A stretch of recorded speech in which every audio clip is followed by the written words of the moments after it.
So, you're planning a Myanmar trip, huh? But you're just not sure where to start. Brand new country, can't find too much online. All I can say is, this video is for you.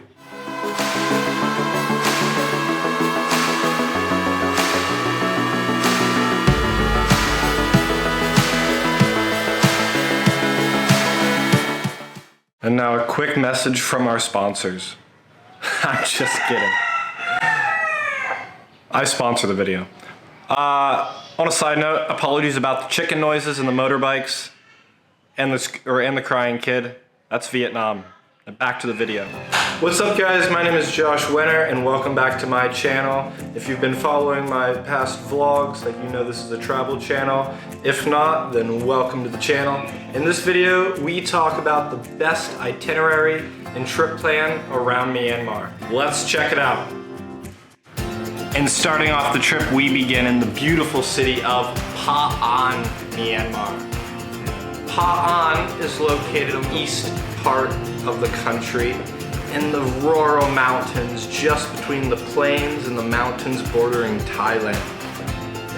Pa An is incredible, from high up monasteries to see and pagodas to the rolling mountains surrounding the area. In Pa An, you get the chance to hike the famous Mount Swagaban, which at the very top is home to the Swagaban Monastery.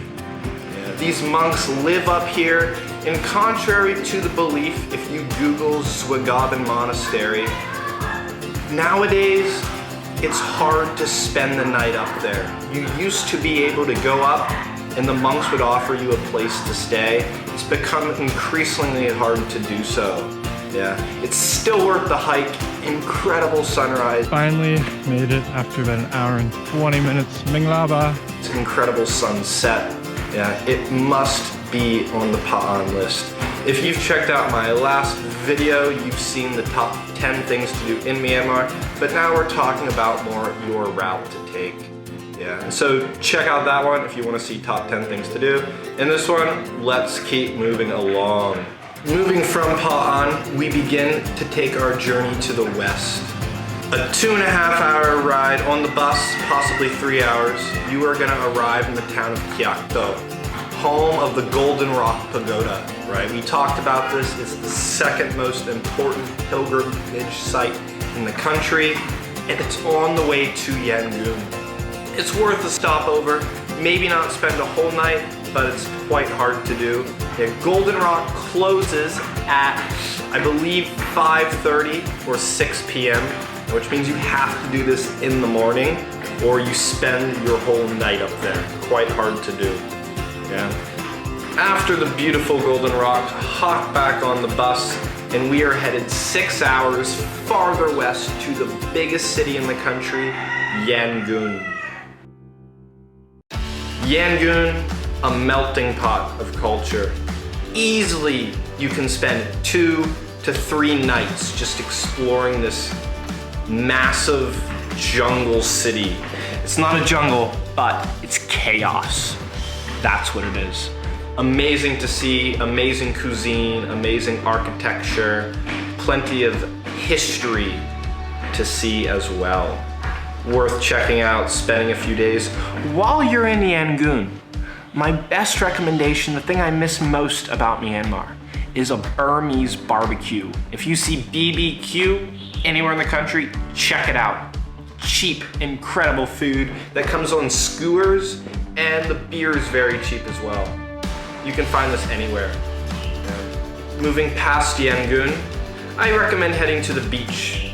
I made my way to Nui Song Beach, as far west as you can possibly go. Right? If you're interested in scuba diving, highly recommend it. Good places to do it. High season for diving. It begins in October and it goes to about April. Anytime after that, it's closed. Too choppy out in the ocean. It's very hard to do. From the beach, we are gonna jump up to the incredible ancient town of Bagan. Bagan, scattered with thousands of pagodas, ancient ruins. Many have been destroyed in the earthquakes that occurred in the past 10 years, but they are still there, still standing. Great spot to spend a few days. If you arrive in early April, you are gonna get to see the hot air balloons in the sky. Right, so all the pictures you see of Bagan and hot air balloons, that is around April time. Yeah. Easy place to spend 2 nights, 3 nights. But if you're already templed out, you've seen so many temples, you can easily get by here with 2 days. It's just temple after temple. But it's a must-do while traveling around.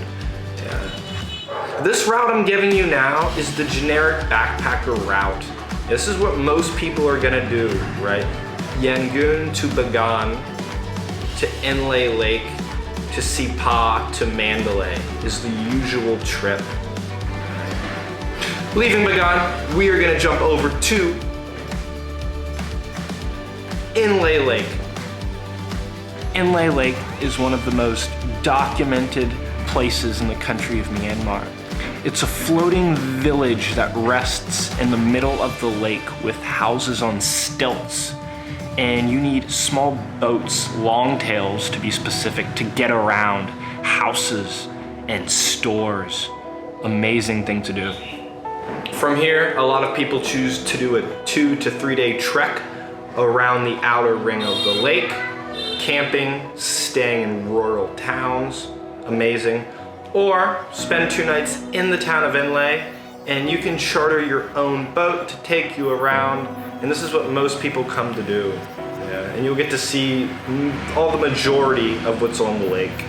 Moving farther north, from Inle Lake, we move to Pinuluen, a town in the Royal Mountains of Myanmar, home to massive, incredible hikes and waterfalls. It is a must-do, quite relaxing place along the way, and this one isn't too touristy. You might have a few other tourists there, but not as many as Yangon, Bagan, Inle. It's off the beaten trail. Spend a night here, relax, check out the waterfalls. Perfect place to cool down and take in the jungle beauty of Myanmar.